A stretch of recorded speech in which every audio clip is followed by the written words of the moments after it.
स्वागत है आपका भीम न्यूज इंडिया, देश के सबसे प्रमुख और विश्वसनीय चैनल में। आप देख रहे हैं भीम न्यूज इंडिया। नमस्कार, मैं आपके साथ हूं। आइए जानते हैं आज की ताजा अपडेट्स। देश और दुनिया में क्या चल रहा है उसकी पूरी जानकारी लेकर हाजिर हैं। सबसे पहले बात करते हैं आज के मुख्य समाचार की। भीम न्यूज इंडिया देख रहे हैं आप विनय कुमार सिंघल के साथ। बंगाल में चुनाव हैं। कांग्रेस नेताओं ने अपना जोर लगा रखा है। इसी कड़ी में कांग्रेस नेता कन्हैया कुमार पहुंचे पश्चिमी बंगाल। एक सभा को संबोधित करते हुए उन्होंने क्या कुछ कहा, देखिए एक रिपोर्ट। मैं हूं आपका दोस्त विनय कुमार सिंघल। आप देख रहे हैं भीम न्यूज इंडिया। राजनीतिक कारणों से मौजूद हूँ, उससे ज़्यादा मैं अपने दिल से मजबूर हूँ। रिश्ता यूँ है कि वो प्रधानमंत्री वाला नहीं, जहाँ जाते हैं वहाँ रिश्ता निकाल लेते हैं, तो वो वाला नहीं। वाकई दिल का रिश्ता है। एक तो पहले ही हमारे बड़े भाई नासिर साहब ने आपको कह दिया कि हम लोग सब एक ही यूनिवर्सिटी के स्टूडेंट रहे हैं। ये सब हमारे जो है सीनियर रहे हैं। बंगाल से रिश्ता ये है कि जिसका जिक्र विक्टर भाई कर रहे थे कि जब सीए लाने की बात शुरू हुई, एनआरसी करने की बात शुरू हुई, तो देश में सबसे पहली मीटिंग और सबसे पहली सभा जो हमने की, हम तीनों लोग साथ में थे, वो हम यहीं कलकत्ते में किए थे, राजा बाजार में किए थे। और यहाँ से जो आवाज़ उठी वही आवाज़ लेकर के हम बिहार गए और बिहार में जनगण मन यात्रा की। पूर्णिया की रैली बहुत शानदार थी और नतीजतन कि तमाम क्रोनोलॉजी समझाने के बावजूद जया शाह के पप्पा जो है सीए को लागू नहीं कर पाए, एनआरसी करा नहीं पाए। तो कहते हैं कि बिन हवा न पत्ता हिलता है, बिन लड़े न कुछ भी मिलता है। इन तमाम शोर, कोलाहल और निराशा के बावजूद इस देश ने पिछले 11 साल में ये देखा है कि इनकी कोशिश नहीं रुकती और हमारी हिम्मत नहीं टूटती। और ऐसा नहीं है कि इसमें लोग खो नहीं रहे हैं। ये लड़ाई किसी एक व्यक्ति की, एक चेहरे की, एक पार्टी की नहीं है। ये लड़ाई दरअसल सोच की है। और जब लड़ाई सोच की बन जाए, जब बात दिल की हो जाए, तो दल नहीं देखना चाहिए। इसीलिए जब हम भी और नासिर भाई भी हुसैन से बात कर रहे थे कि क्या कर रहे हैं, लड़ तो एक ही लड़ाई रहे हैं, तो ये अलग अलग जो है रेडी पटरी पे जो है अपना अपना दुकान चलाने का क्या मतलब है, सब लोग एक साथ हो जाते हैं। और आपसे आज मैं यहाँ इस मौके पे एक बात साझा करना चाहता हूँ, क्योंकि वो निजी बात है, लेकिन मैंने पहले ही कहा है कि मैं राजनीतिक कारण से यहाँ नहीं हूँ, अपने दिल से मजबूर हूँ, इसलिए यहाँ हूँ। तो एक वाकया आपको सुना देता हूँ। एक दिन हम पार्लियामेंट में, कांग्रेस पार्टी के पार्लियामेंट्री ऑफिस में थे। लीडर अपोजिशन राहुल जी उस वक्त लीडर अपोजिशन नहीं थे, और हम लोगों के सीनियर और सीपीआईएम के मरहूम सीताराम येचुरी साहब जो जनरल सेक्रेटरी थे, वो आए थे। तो हम तीनों एक साथ खड़े थे। तो राहुल जी ने कहा कि Sita, I have took one of your comrade. तो सीताराम येचुरी ने बहुत शानदार जवाब दिया। सीताराम ने कहा कि क्या तेरा क्या मेरा, इस लड़ाई में अब हम सब लोग एक ही नाव पर सवार हैं। इसको कहते हैं नॉन सेक्टेरियन पॉलिटिकल अंडरस्टैंडिंग। अगर अपनी सिर्फ दुकान चलानी है तब तो अपना खोल करके बैठे रहिए, लेकिन अगर देश बचानी है तो एक बात समझना पड़ेगा कि आज लड़ाई क्या है। और मैं कभी भी आरएसएस बीजेपी के खिलाफ हमेशा बोलता हूं, लेकिन कभी भी आरएसएस बीजेपी के अलावा किसी भी पार्टी के खिलाफ कुछ नहीं बोलता। दीदी के खिलाफ भी नहीं बोलता, नीतीश जी के खिलाफ भी नहीं बोलता, चंद्रबाबू नायडू के खिलाफ भी नहीं बोलता। पता है क्यों? रिमोट जिसके हाथ में है ना, उससे लड़ना चाहिए। बिना मतलब का नाम लेने का कोई मतलब नहीं है। लेकिन बंगाल के लोग ये बात बखूबी समझते हैं कि दीदी से होगा नहीं और मोदी चलेगा नहीं। दीदी से होवे ना, मोदी चलवे ना। ऐसे में बंगाल की जो हिस्ट्री है, बंगाल का जो पॉलिटिक्स और बंगाल का जो सिचुएशन है, उसको इस देश की सियासत में नजरअंदाज नहीं किया जा सकता है। सीए एनआरसी पूरे देश के लिए बाद में आया, बंगाल के लिए पहले आया है। आपको लग रहा होगा कि एसआईआर बिहार में आया है, यह संयोग है। एसआईआर बिहार में आया है, यह संयोग है। एसआईआर बंगाल में आएगा, यह भाजपा का प्रयोग है। इस बात को समझ लीजिए। इस बात की सियासत गंभीरता को जो समझते हैं, वो समझते हैं कि बंगाल की स्थिति क्या है और भाजपा इतनी बेचैन क्यों है। भाजपा इतनी बेचैन इसलिए है कि उसको मालूम है कि लोग दीदी से थक रहे हैं। पिछली बार भी मोदी को बंगाल नहीं आने देना है, इसीलिए दीदी को वोट दे दिया है। ये सच्चाई है। बोलिए हम झूठ बोल रहे हैं? अगर हम झूठ बोल रहे हैं तो वापस चले जाएंगे। मोदी को नहीं आने देना है इसलिए वोट दे दिया, लेकिन बंगाल के लोग थक रहे हैं इस बात से, और बंगाल के लोग अपनी राजनीतिक स्थिति को समझ रहे हैं। बंगाल के लोग ये बखूबी समझ रहे हैं कि कैसे हमारे धर्म में घुसा जा रहा है। जो त्योहार आज तक बंगाल के इतिहास में नहीं मनाया गया, संयोग से अभी मैं गुरुदेव की लिखी हुई किताब गोड़ा पढ़ रहा हूँ, 150 पेज पढ़ा हूँ, उसके सारे पात्रों को देख रहा हूँ, हर चीज की चर्चा है उसमें, लेकिन कहीं भी उस पूरे किताब में रामनवमी उत्सव का चर्चा नहीं है। घरों को, दुकानों को, बाजारों को, मोहल्लों को, टोलों को और शहरों को आपस में बांट रहे हैं।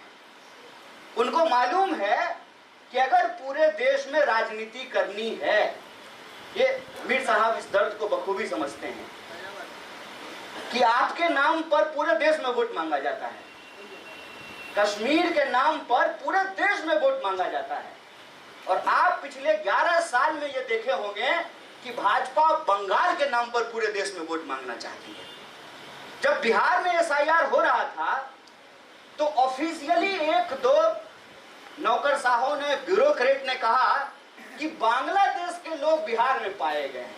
अब बोल तो कौन बेवकूफ है जो बिहार आया है, बताइए तो।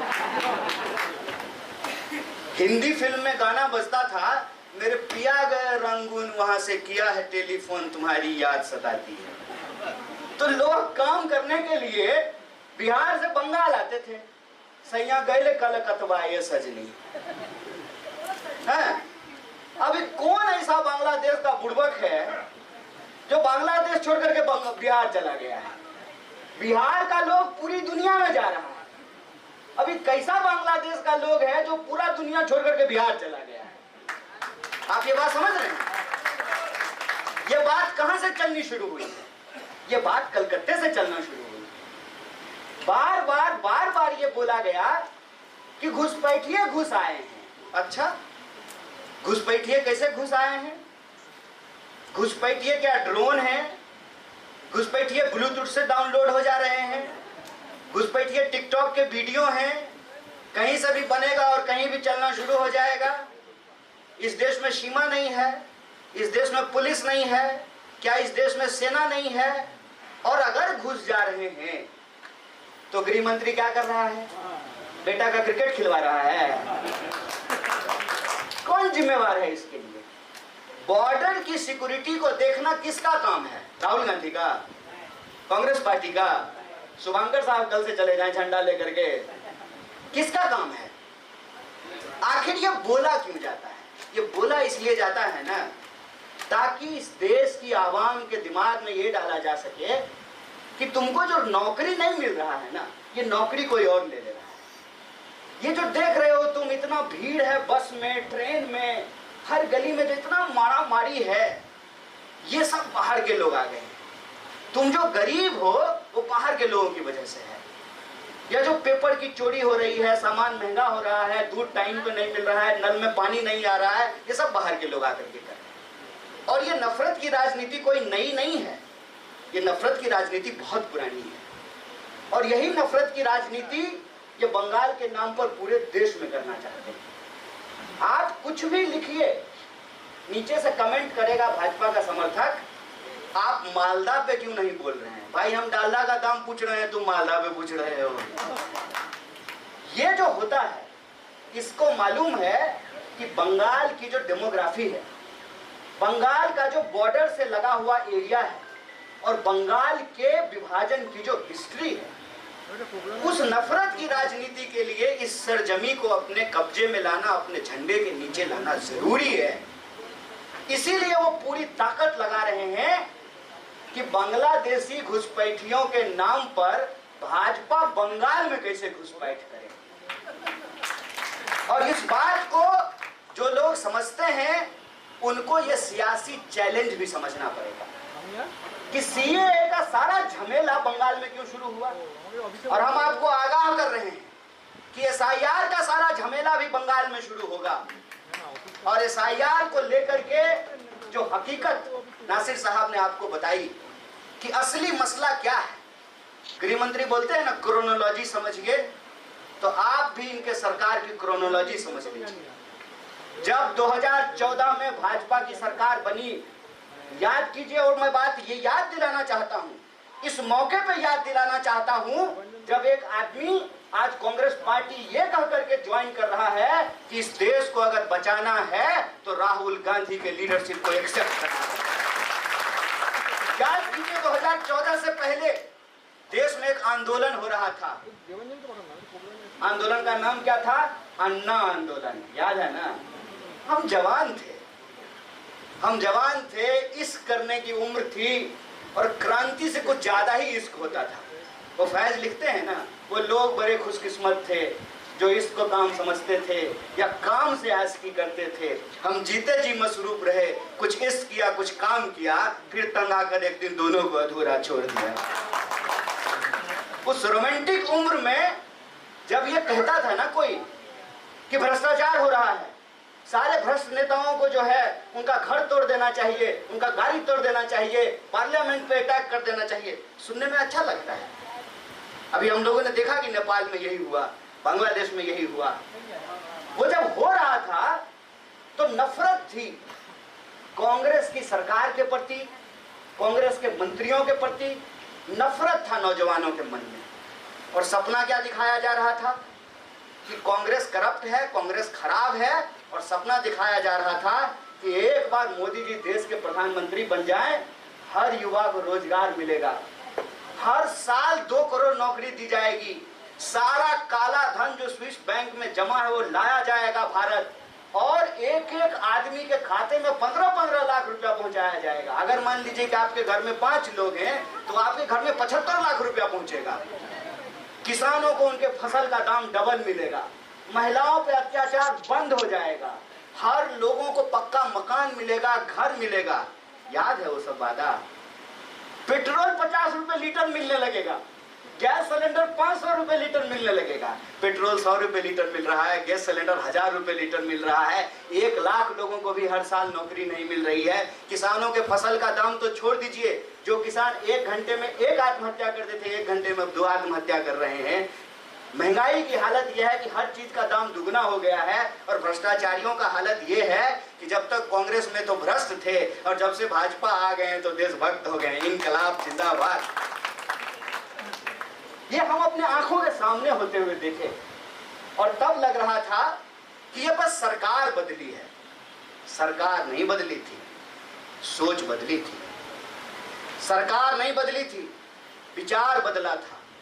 सरकार नहीं बदली थी, इतिहास का किताब बदलने की साजिश रची गई थी। लेकिन इन मूर्खों को कोई समझाए, इतिहास के किताब बदल देने से इतिहास नहीं बदलता है। वक्त लगता है, लेकिन सच झूठ के किसी भी बादल को चीर करके सामने खड़ा हो जाता है। और सच आज हमारे सामने है। और सच ये है कि जिन्होंने इस देश की आजादी के साथ गद्दारी की, जिन्होंने इस देश के संघर्ष के साथ गद्दारी की, शहीद आजम भगत सिंह, सुभाष चंद्र बोस, महात्मा गांधी की हत्या की, नेहरू को गाली गलौज किया, मौलाना अबुल कलाम आजाद के इतिहास को मिटाने की कोशिश की, अशफाक और बिस्मिल की विरासत को उनको आपस में लड़ाने की कोशिश की। वह जो अंग्रेजों की चापलूसी और दलाली किया करते थे, जासूसी किया करते थे, वो आज चाय पर चर्चा करने के लिए आए हैं। आज यह बात बिल्कुल आमने सामने समझ में आने लगी है कि तब की लड़ाई घोड़ों से थी, आज की लड़ाई जोड़ों से है। यह लड़ाई बिल्कुल आमने सामने समझ में आने लगी है कि यह सोच की लड़ाई है, सिर्फ सरकार बदलने की लड़ाई नहीं है। मैं शुक्रिया अदा करता हूं मीर साहब का, उन्होंने मुख्यमंत्री और फिनांस मिनिस्टर बनाने की बात की है, लेकिन मैं उससे आगे बढ़ करके एक बात आपको कहता हूं, ये सिर्फ एमएलए, एमपी, मंत्री या मुख्यमंत्री या प्रधानमंत्री बनाने की लड़ाई नहीं है। यह लड़ाई देश और संविधान को बचाने की लड़ाई है। ये लड़ाई उस विरासत को बचाने की लड़ाई है जिस विरासत को आज मिटाने की कोशिश की जा रही है। यह लड़ाई जो गांधी कहते थे, रघुपति राघव राजा राम, पतित पावन सीता राम, ईश्वर अल्लाह तेरो नाम, सबको सन्मति दे भगवान, सबका देश है, उस सोच को बचाने की लड़ाई है। यह लड़ाई